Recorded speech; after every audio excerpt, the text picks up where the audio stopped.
Gálatas capítulo 5, versículos del 1 al 6. El mensaje de esta mañana yo lo he titulado Firmes en la libertad. Diga conmigo, firmes en la libertad.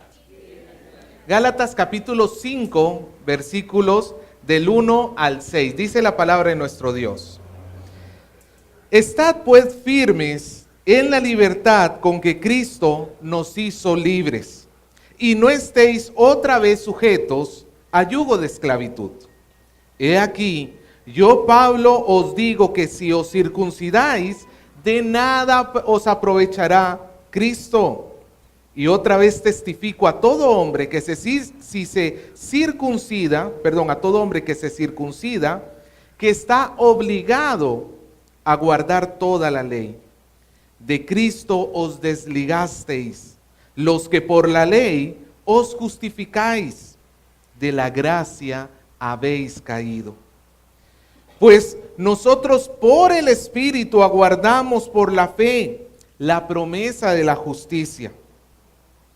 Porque en Cristo Jesús ni la circuncisión vale algo, ni la incircuncisión, sino la fe que obra por el amor. Vamos a orar. Señor, bendiga por favor su palabra.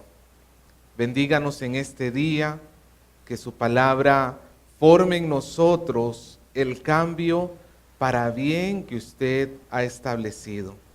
Que quebrante corazones, que rompa argumentos, que ablande, Señor, la dureza que hay en nosotros, de tal manera de que pueda dar fruto al 30, al 60 y al 100 por uno. Oramos, Señor, para que nuestra fe sea afirmada y establecida, no en argumentos humanos, sino en usted, en su palabra, en la salvación en Cristo Jesús. Por favor, bendiga este día, tanto a este débil predicador como a los que están escuchando.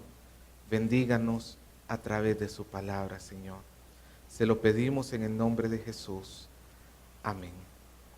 Hermano, hay uno de los peligros que está acechando la iglesia actualmente. Hay un gran peligro que nos está acechando como iglesia, y es el descuido de la comunión con nuestro Dios, con nuestro Señor. El descuido de nuestra vida de santidad, el querer conformarnos a una vida religiosa, a una vida, sí, guardando ciertas apariencias cristianas, dándole un tinte cristiano a todo lo que hacemos, pero a final de cuentas, esa separación, ese descuido que estamos haciendo entre nosotros y Dios, tarde o temprano nos va a llevar a la separación con Cristo y a la separación con su iglesia. Y no es que esté diciendo, hermano, que los cristianos pierdan la salvación, pero sí quiero decirles y afirmarles que los que son verdaderamente salvos se van a preocupar cuando esa vida espiritual comienza a enfriarse. El Espíritu Santo que está en su corazón va a afirmar, va a avivar la llama que hay dentro de nosotros para no alejarnos del Señor. Pero los que no están separados para el Señor, hermano, tarde o temprano, por más que quieran vivir una vida cristiana, hermano, si no hay un genuino arrepentimiento, las fuerzas se acabarán y de Cristo se terminarán desligando. Nosotros tenemos que estar alertas ante este gran peligro. Y entonces hoy vamos a tratar de resolver esta pregunta a través de la palabra. ¿Cómo debe vivir un cristiano? Y no solamente es lo que Pablo nos va a hablar en el pasaje del día de hoy, sino que incluso ese es el tema que va a englobalizar los capítulos 5 y 6 de esta epístola a los Gálatas. Ahora, por el resto de la epístola, Pablo se va a dedicar a explicarnos cómo debe vivir un verdadero cristiano. Ya nos explicó la teoría, ya nos mostró cómo llegar a vivir por la fe, pero ahora vamos a aprender cómo tiene que ser expresada esa fe verdadera que tenemos en Cristo Jesús. Así que, hermanos, vamos a comenzar a estudiar desde el versículo 1 hasta el versículo 6, de donde tenemos de esta carta a los Gálatas. Y en primer lugar, en el versículo 1 encontramos el llamado a libertad que Dios ha hecho a todos sus hijos. Hay un llamado a la libertad. Diga conmigo, libertad. Pablo dice en el versículo 1, estad pues firmes con la libertad con que Cristo os hizo libres, y no estéis otra vez sujetos al yugo de esclavitud. Una mejor versión, una mejor traducción la tiene la Biblia de las Américas, que dice así: para libertad fue que Cristo nos hizo libres, por tanto permaneced firmes y no os sometáis otra vez al yugo de esclavitud. La Biblia dice que Cristo nos ha hecho libres. Diga conmigo, libre. Ahora, no es una libertad desde el punto de vista social, en el sentido de que yo estoy preso en una cárcel o estoy fuera en las calles. No es una libertad como nación, en el sentido de que nosotros no estamos subyugados a algún otro país que nos domina. No, estamos hablando de una libertad espiritual, por supuesto. Y esta libertad espiritual lleva dos caras de una misma moneda. Tiene que tener estas dos mismas características o estas dos contrapartes para que sea la verdadera libertad que tenemos en Cristo Jesús. Por un lado, desde un punto de vista negativo, en el sentido de cosas que dejamos de hacer, la verdadera libertad en Cristo Jesús involucra dejar de vivir una vida de pecado. ¿Sí o no? Dejar de vivir como esclavo del pecado. Cristo nos ha rescatado. La Biblia dice que Él ha pagado un precio por nosotros. Nosotros éramos esclavos y hemos sido sacados de aquella manera de vivir. También Él nos ha liberado de recibir la maldición de Dios, porque ya hemos estudiado semanas anteriores que todo aquel que no cumple la ley está bajo la maldición de nuestro Señor. También nos ha liberado de ese sentimiento de culpa que nosotros teníamos por no cumplir la ley del Señor. Pero principalmente, hermano, y en este contexto, la libertad que tenemos en Cristo Jesús es que Él nos ha liberado de creer que nosotros por nuestras propias obras vamos a poder llegar a ser salvos, vamos a poder ganarnos el cielo. La libertad de confiar, ya no somos esclavos de la ley, ahora somos libres porque ya no nos apoyamos en la obediencia a la ley como medio de salvación. Pero por el otro lado de la moneda, esta libertad involucra también la habilidad de poder andar en el Espíritu Santo, en un sentido positivo. Ya no es solamente las cosas que dejamos, sino ahora lo que sí podemos hacer. Y ahora podemos andar en el Espíritu Santo. Vamos a poder mostrar el fruto del Espíritu, que lo vamos a tocar en las próximas semanas. Y finalmente también tenemos la capacidad de estar en comunión con Dios y servirnos los unos a los otros. Pero Pablo entonces dice que Cristo nos ha puesto en libertad. ¿Y con qué propósito Cristo nos puso en libertad? Para que te mantengas en libertad. Así de sencillo. Imagínate que tú estás en una celda aquí en Sarita Colonia, en uno de estos pabellones, en una de estas celdas, y tú estás ahí encerrado. Y viene Cristo, paga por ti un rescate, te abre la puerta de tu celda, y tú sales de tu celda. ¿Hacia dónde deberías caminar? Hacia la calle, así de sencillo, hacia la calle. Pero en lugar de caminar para la calle, tú te metes a la celda del costado. ¿Tiene algún sentido, hermano? No tiene ningún sentido. Si Cristo ha pagado una deuda tan grande por nosotros, ¿por qué cambiar una jaula por otra jaula, una celda por otra celda? Cristo nos ha hecho libres. Y el texto nos sigue diciendo, Pablo tiene una exhortación y dice, entonces estén firmes.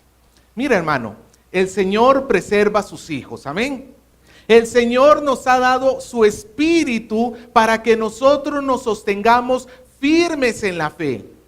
Pero eso no significa que tú te puedas echar a la cama y decir, el Señor me va a sostener todos los días de mi vida. Sí lo va a hacer, pero también necesita el Señor que tú pongas de tu parte. Hay una responsabilidad humana juntamente con la soberanía de nuestro Señor Jesucristo, a tal punto que los que son verdaderamente de Cristo van a perseverar, van a estar firmes. Diga conmigo, estar firme.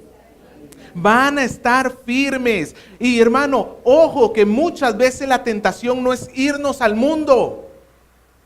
Muchas veces la tentación se va a presentar como, ¿sabes qué? Te va a decir Satanás, lleva una vida religiosa. ¿Para qué tanta comunión con el Señor mientras que tú cumplas con algunas cosas dentro de la iglesia? Anda a estudiar para que no te regañe el pastor, anda a las clases, pero a final de cuentas, no es tan importante aquello. Hermano, vamos entregándonos nosotros mismos a una vida religiosa. La palabra de Dios nos dice que eso no debe ser nuestro comportamiento. Nosotros debemos aprender a estar firmes. Diga conmigo, firmes. Nos llama a ser como un soldado. Estar firme evoca la figura de un soldado en medio de una batalla. No es el soldado en el cuartel donde le dicen firme y ¿cómo se pone el soldado? No es cierto, bien derechito, no. Estar firme era la instrucción que se le daba a los soldados cuando estaban en medio de la lucha, cuando el capitán les decía, o el coronel, no soy muy conocedor del ámbito militar, pero el coronel les decía, no retrocedan, no dejen, no abandonen, manténganse allí luchando. Hermano, ¿qué pensaría usted de un soldado que va y se esconde detrás de una piedra en media batalla? Peor aún, ¿qué pensarías tú de un soldado que sale corriendo en medio de la batalla? Ese es un soldado que no se mantuvo firme, que no peleó. Hermano, nosotros no debemos escondernos bajo una vida de religiosidad y mucho menos abandonar. Ya me voy de la iglesia, porque ahí, hermano, no hay iglesia perfecta, primero que todo. Si tú quieres ver una iglesia perfecta, espera hasta que llegues a los cielos o que Cristo regrese aquí a la tierra. Pero nunca vas a encontrar una iglesia perfecta. Si tú eres de los que te gusta andar de iglesia en iglesia buscando la iglesia perfecta, déjame decirte que no la vas a encontrar. Y el mayor problema no está en la iglesia, el mayor problema está en tu corazón. Porque tú no te quieres mantener firme contra la vida religiosa. Pablo dice, estad pues firmes con la libertad con que Cristo os hizo libres y no volváis a estar otra vez sujetos a un yugo de esclavitud. ¿Cuál es este yugo o qué es un yugo primero que todo? Sabemos que un yugo era un instrumento que utilizaban y que siguen utilizando hasta la época actual en las granjas para unir dos animales entre sí. Es un instrumento el cual es un palo largo que se conecta al cuello del animal y sirve para poder controlar al animal. A través del yugo se puede dar dirección al animal. ¿Ok? Entonces Pablo dice, a ese yugo que antes dirigía tu vida, ya no te vuelvas a sujetar a él. Los gálatas, en parte judíos y en parte paganos, los judíos antes sujetos a la ley. Los judíos tenían un gran sistema de leyes que organizaban todo, que te decían todo, incluso cuántos pasos tú podías dar en un día de reposo antes de ser pecado. Y por el otro lado, los paganos también tenían un sistema tan complejo de normas, tan complejo de reglas, que ellos también terminaban asfixiados bajo todo un reglamento. Hermano, si tú le quieres agradar a Dios a través de tus obras, vas a terminar asfixiado. Vas a ser como un hombre que se tira a la mar en un botecito sin remos, sin motor y pretende llegar al otro lado del mundo. Nunca vas a poder hacer tal cosa. En cambio, Cristo nos llama en Mateo 11, versículo 29 y 30, en las famosas y conocidas palabras de nuestro Señor Jesús. Vengan a mí, todos los que estén cansados y cargados, no de estar haciendo sus labores del día a día, sino los que están cansados y cargados de tratar de salvarse a sí mismos por sus propias obras. Jesús dice, vengan a mí y hallarán descanso para su alma. Y al final dice, porque mi yugo es fácil y ligera mi carga. Si tú quieres, hermano, si tú quieres vivir por la ley, te vas a sujetar a un yugo que no vas a poder vivir. Pero en Cristo Jesús vamos a vivir de manera fácil, bajo la carga del Señor. Y esto nos divide la historia en dos grupos: los que permanecen en la fe y los que no permanecen en la fe, los que permanecen libres y los que no permanecen libres. Vamos a nuestro segundo punto, a ver los que no permanecen libres. Los libres no permanecen. Diga conmigo, los libres no permanecen. Pablo dice en el versículo 2, he aquí yo, Pablo, os digo que si os circuncidáis, de nada os aprovechará Cristo. Pablo está hablando en su autoridad apostólica. Y él sabe que esto es necesario que los gálatas entiendan. Si ustedes se circuncidan, de nada os aprovechará Cristo. Ahora, ¿qué era lo que estaba sucediendo? El gran problema que combate Pablo acá es que si el 100% de la confianza del hombre no está puesta en Cristo Jesús, de nada sirve decir que se tiene fe. Cristo no pide, no nos llama a tener un 50% de confianza, 50 en mí, 50 en ti. Cristo no te llama ni siquiera a confiar un 75% en Él, ni siquiera un 99% en Él. ¿Cuánto de nuestra fe tiene que estar depositada en Cristo? El 100%. Porque si yo en alguna medida trato de complementar, de suplementar mi fe a través de algún tipo de obras, de nada me va a aprovechar Cristo. El comentarista Guillermo Hendrickson decía, un Cristo suplementado es un Cristo suplantado. Donde se trata de suplementar la obra de Cristo, se está eliminando en realidad a Cristo como figura salvadora. Solo Cristo es nuestra salvación. Y entonces Pablo les dice, si ustedes se circuncidan, desaprovechan completamente a Cristo. Ahora la pregunta es, ¿entonces circuncidarse es algo malo? ¿Será? ¿Cuál será entonces el problema? Recuerde que el problema en sí mismo no es la circuncisión, sino que estos gálatas han venido poniendo su confianza en los rituales judíos. Ya ellos guardan las estaciones, los días, los meses, los años. Ellos ya están observando las cosas que decía la ley, pero con el objetivo de llegar a ser salvos a través de la observación de la ley. Y la circuncisión vendría siendo algo así como el acabose, como el punto final. Ya nuevamente queda confirmado que ustedes, gálatas, están confiando en la ley. La circuncisión, hermanos, Dios se la había dado a los hombres, a su pueblo, como una expresión de su fe. Cuando Dios hace el pacto con Abraham, ¿se acuerda que hemos estado hablando del pacto de Abraham en semanas anteriores?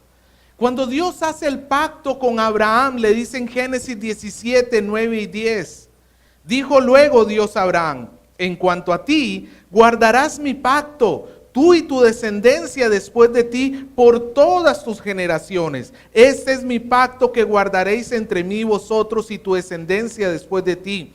Será circuncidado todo varón entre vosotros. Para Abraham, el símbolo de que él estaba en una alianza con Dios, ¿cuál era? La circuncisión. La circuncisión, para los que no saben, es el corte del prepucio del órgano masculino. El corte del prepucio se corta de tal manera que ya no queda en el cuerpo, se elimina el prepucio del órgano sexual masculino. Y de tal manera, hermano, que eso quedaba como una muestra de la alianza entre Dios y los hombres. Es como esto. Bueno, yo tiendo a no utilizar. Pero ¿cuál es la muestra de la alianza entre un hombre y una mujer? El aro, mi esposa tampoco lo tiende a utilizar, pero no por eso no significa que no estamos felizmente casados. Es cuestión de, en mi caso, de estoy más gordito que el día que me casé.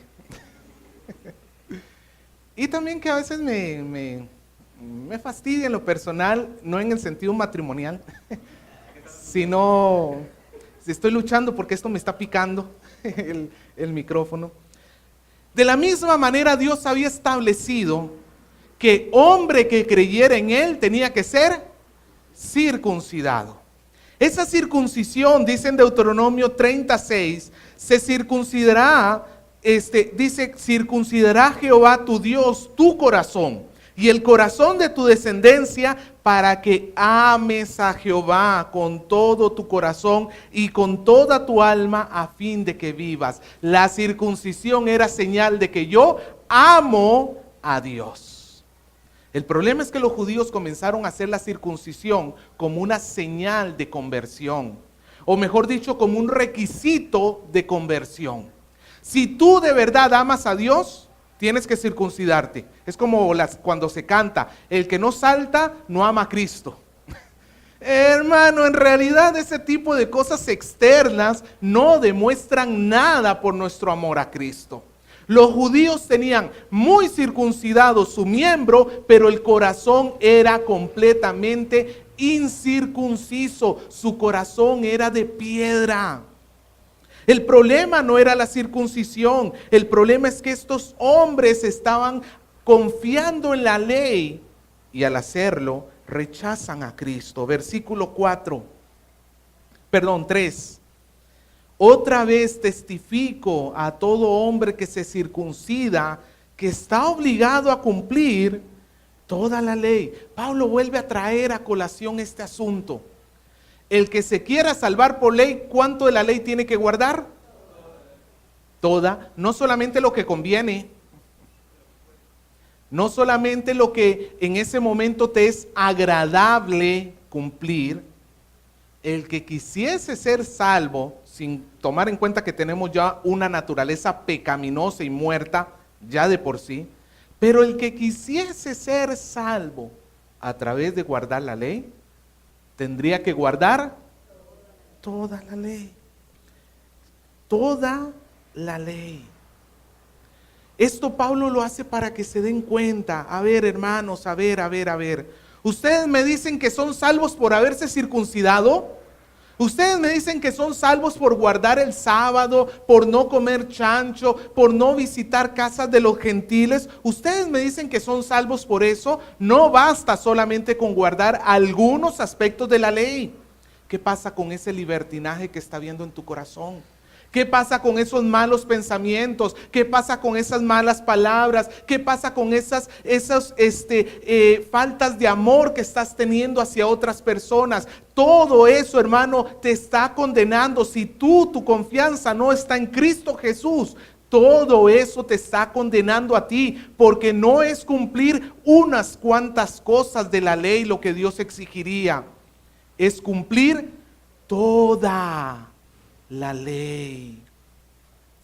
Y llega el versículo número 4, que para mí, hermanos, es uno de los más duros que tenemos en toda esta epístola.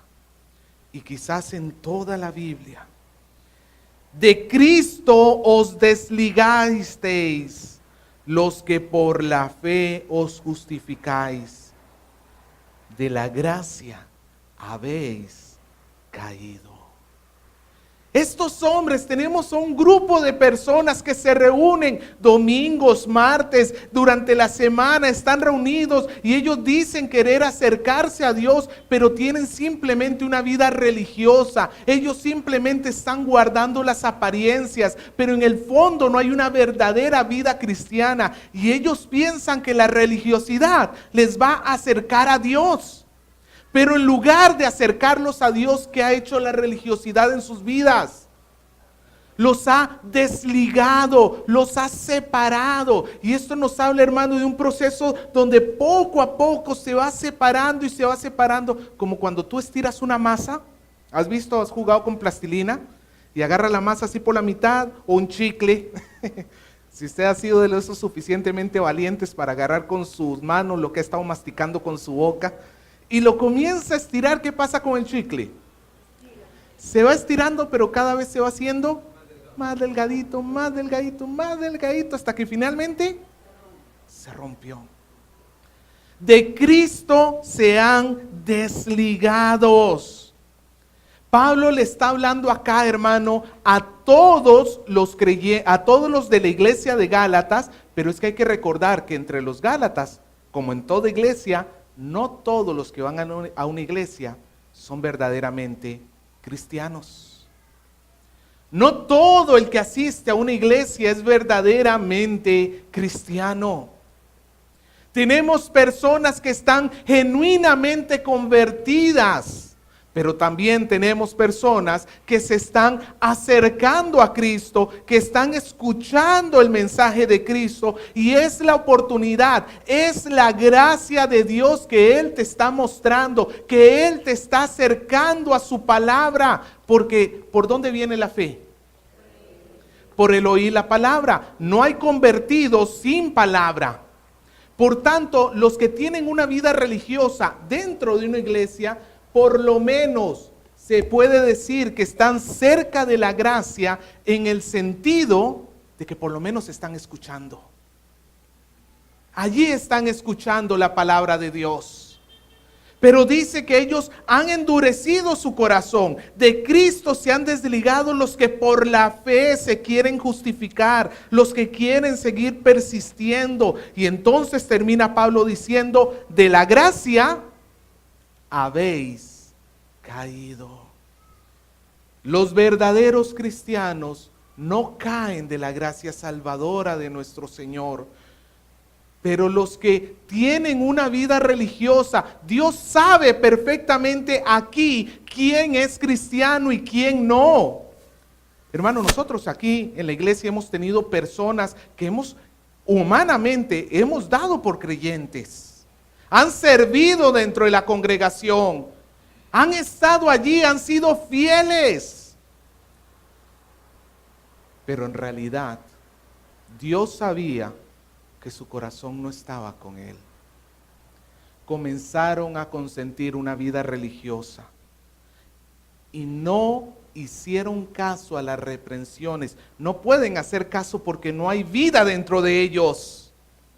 No hay vida, no hay forma que se detengan porque no habita el Espíritu Santo. Ellos podían servir en la iglesia, podían haber sido bautizados, podían haber hecho muchas cosas, pero final de cuentas terminaron separándose del Señor porque no había nada dentro de ellos que los detuviese.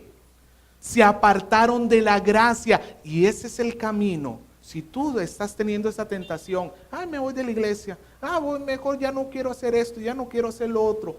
Este es el peligro que tú tienes. Que se puede llegar a evidenciar que en realidad tú nunca fuiste salvo. En su primera carta, Juan nos dice que los que son de la iglesia permanecen en la iglesia. Los que no son de nosotros, dice, se van porque nunca fueron de nosotros.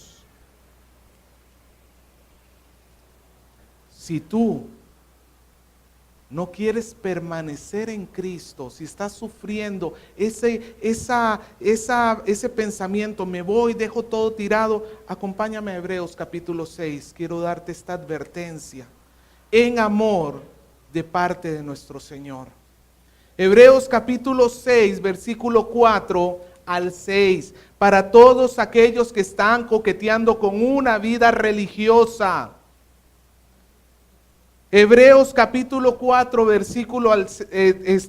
capítulo 6, versículo 4. Se lo voy a leer en la Nueva Traducción Viviente. Dice así, versículo 4, Nueva Traducción Viviente, en su Biblia va a estar un poquito diferente. Pues es imposible lograr que vuelvan a arrepentirse los que una vez fueron iluminados, aquellos que experimentaron las cosas buenas del cielo y fueron partícipes del Espíritu Santo. Versículo 5, que saborearon la bondad de la palabra de Dios y el poder del mundo venidero. Versículo 6, y que luego se alejan de Dios. Es imposible lograr que esas personas vuelvan a arrepentirse. Al rechazar al Hijo de Dios, ellos mismos lo clavan otra vez en la cruz y lo exponen a la vergüenza pública. Hermano, ten cuidado, porque el corazón de una persona, cuando se aleja de la gracia de Dios, se endurece a tal punto que es muy probable que esa persona nunca más quiera volver a atender el llamado de salvación de nuestro Señor. Así que si tú has estado pensando que puedes irte al mundo, puedes dejar la iglesia, pero seguir viviendo una vida de piedad.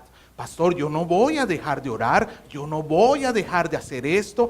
Déjame decirte que eso es una gran mentira. Tu corazón se va a volver tan de piedra que posiblemente ni siquiera vas a volver a aceptar el mensaje de la salvación. El que pisotea la sangre de Cristo, dice en otro lugar en Hebreos, solamente le queda por delante la expectativa de encontrarse con la furia de Dios. Así que piénsalo. Piénsalo si de verdad quieres hacer de ti un religioso. Piénsalo 2 veces, porque hermano, los religiosos no permanecen dentro de la congregación del Señor. Pero por el otro lado tenemos los versículos del 5 al 6, donde Pablo nos muestra cómo los libres sí permanecen.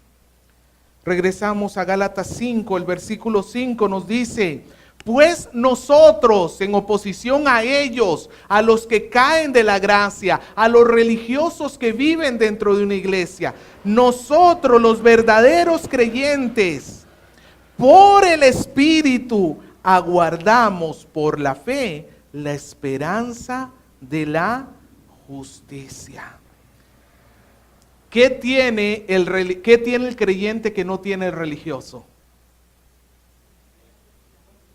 El Espíritu Santo, ¿qué más? Fe, ¿qué más? La esperanza de la justicia. Ahora vamos a desglosar rápidamente lo que significa esto.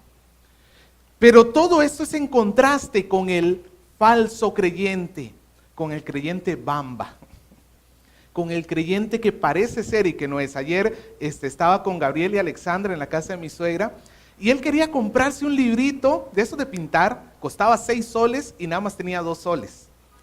Y vamos caminando hacia el kiosco a ver pues qué más se puede comprar con su propina, y que me encuentro una moneda de 5 soles en el piso. Gabriel inmediatamente estiró la mano para agarrarla. Él dijo: esto ya, bendición del cielo. Espérate un ratito, papito, la limpié porque al estar en el gras estaba bien sucia, la limpio y todo. Bamba.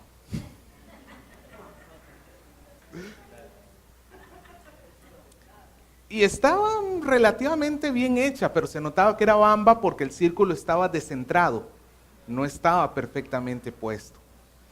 Hermanos, a como hay monedas que parecen Pero a última hora, cuando las agarra un experto que conoce el tema y que ya lo han engañado muchas veces, dicho sea de paso, y lo toma y lo reconoce, sabe reconocer a Onobamba. Nuestro Dios conoce. No solamente tu apariencia externa, ¿sabes qué? A nosotros nos puedes engañar porque nosotros solamente vemos tu exterior, te vemos solamente algunas, cuando mucho, horas a la semana, algunos en realidad los veo minutos. A mí me puedes engañar tranquilamente. Lo único que me tienes que poner acá es cara de Santa Rosa de Lima o San Martín de Porres. Pero al Señor nadie le engaña. Y el Señor reconoce a los suyos porque los suyos tienen su espíritu. Él ha dado su espíritu como las arras de nuestra salvación. Tenemos el espíritu que obra dentro de nosotros, que quita la confianza en la religiosidad para ponernos de rodillas ante el Hijo de Dios y decirle: tú eres mi Salvador. No hay otro, no hay nadie más que me pueda salvar que tú, Señor. El Espíritu es el que nos da vida, mas la ley mata. El que quiera justificarse por la ley va a encontrar muerte, pero el que se justifique en el poder del Espíritu, en la obra que el Señor ha hecho en la cruz, ese va a encontrar vida. Nosotros, hermano, tenemos al Espíritu, dice Pablo, pues nosotros por el Espíritu que aguardamos la esperanza de la justicia. ¿Qué significa esto, hermano? Alguno dirá: si tú eres creyente, ¿por qué sigues pecando? ¿Alguna vez le han atacado a usted así? A ver, si tú dices que eres cristiano, ¿por qué has hecho esto? Hay una explicación muy fácil y muy sencilla. Porque la obra de nuestro Señor Jesucristo en la cruz fue completa, pero su realización en nosotros falta una etapa todavía. En la cruz nosotros fuimos justificados, hemos sido perdonados de todos nuestros pecados. Al día de hoy el Señor te está santificando, pero a un futuro queda la etapa final, que es la glorificación, cuando el Señor regrese. Y si tú para entonces has muerto, no te preocupes, el Señor te va a levantar con un cuerpo nuevo. Ya no va a ser como el que tienes, ya no vas a estar sujeto a pecado, ya no vas a estar sujeto a esta debilidad que nosotros tenemos. Vamos a tener un cuerpo semejante al de Él, porque le veremos tal como Él es, dice Pablo. Y hermano, ese día el pecado ya no habitará en nosotros, pero hasta ese entonces nosotros tenemos una lucha todos los días, a cada momento, momentos de desánimo, momentos en que nos vamos a sentir mal, momentos en que nos va a golpear cuando otro nos daña dentro de la iglesia. Y vamos a tener esos momentos débiles de querer decir: pues me voy.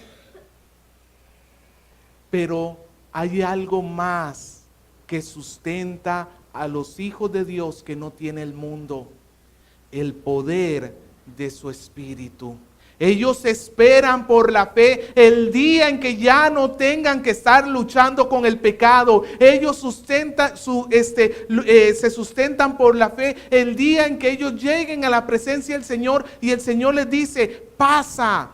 Tú has creído en Jesús, el Señor te ha perdonado tus pecados, entra al gozo de tu Señor.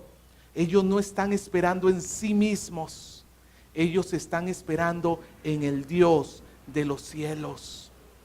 ¿Ese es tu caso, hermano? Te pregunto, ¿vives con esa esperanza del día en que seas redimido? ¿O ni siquiera te interesa? Lo que te interesa es vivir bien sobre esta vida. Lo que te interesa es los placeres que tiene el mundo para ti. No, hermano. El versículo 6 nos termina diciendo cómo deben vivir los cristianos. Porque en Cristo Jesús ni la circuncisión vale algo, ni la incircuncisión, sino la fe que obra por el amor. Dice que la circuncisión sirve de algo.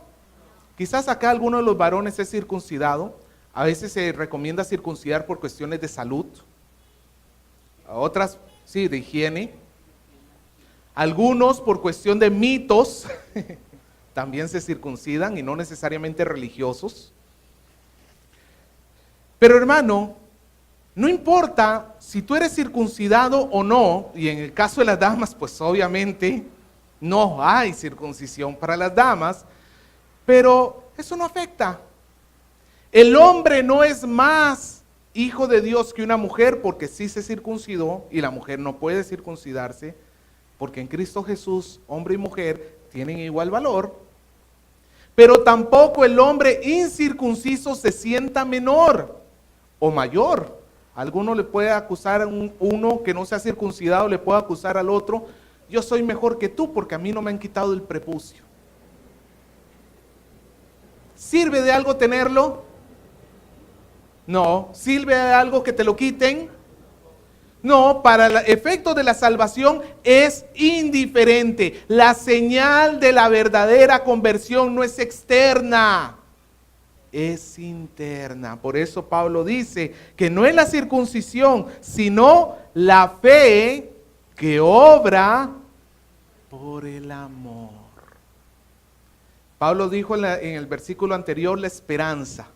Ahora nos dice de la fe y del amor. Esta triada Pablo la utiliza mucho. Fe, esperanza y amor. Y el mayor de ellos, diría Pablo en Corintios, es el amor.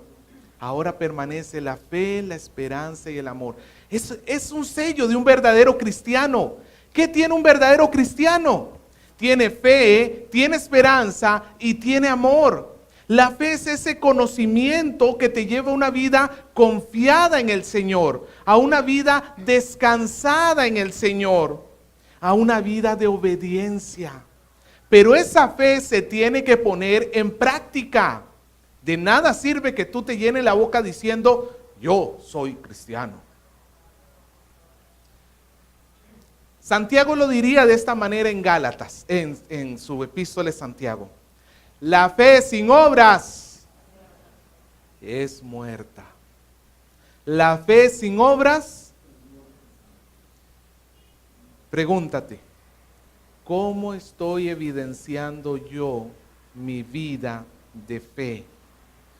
¿Y qué cosas estoy haciendo yo que más bien están mostrando una fe débil o en su defecto, una fe que no existe?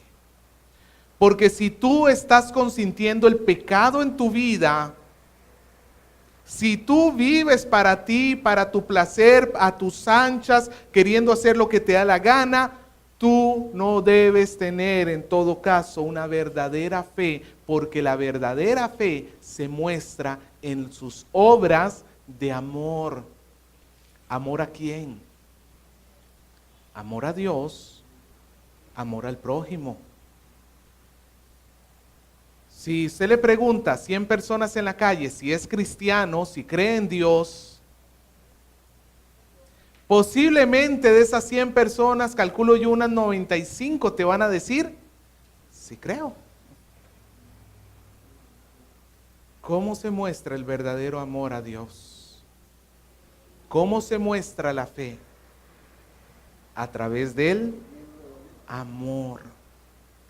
La verdadera señal de la conversión no es que algo ha sido quitado de tu físico, sino que algo ha sido quitado de tu corazón. Ese corazón que era de piedra, que solamente pensaba en ti mismo, que era renegón, egoísta, mentiroso, egocéntrico, que decía malas palabras, que todo era para sí mismo, que no le interesaba a nadie más. Ese corazón fue quebrantado, fue quitado el prepucio, no del cuerpo, del corazón, de tal manera que tú ahora eres libre para que ames, para que vivas una vida de obediencia genuina a Dios. Si tú no te estás esforzando cada día en tener una vida de obediencia, hermano, estás comenzando a coquetear con la religiosidad. Estás coqueteando con la religiosidad. Pero más bien, tú esfuérzate en ese fruto, que es la fe que obra por el amor. Esfuérzate, hermano, en ese fruto. El que ama no tiene que preocuparse de la ley, porque el cumplimiento de la ley es el amor, dice Pablo.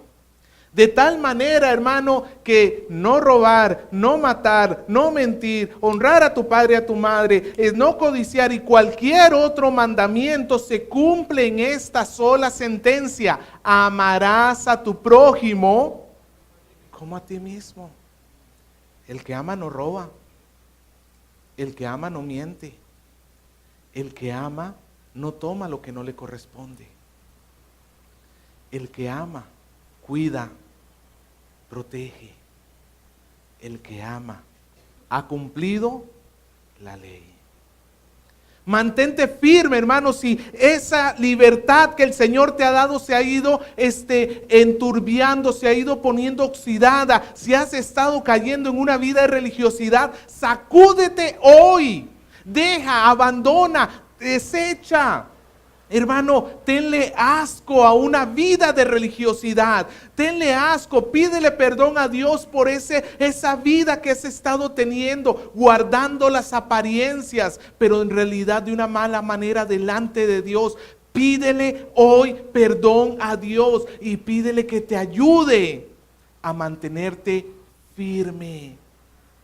A que tú seas un fiel soldado, no uno que abandona, sino uno que permanece allí.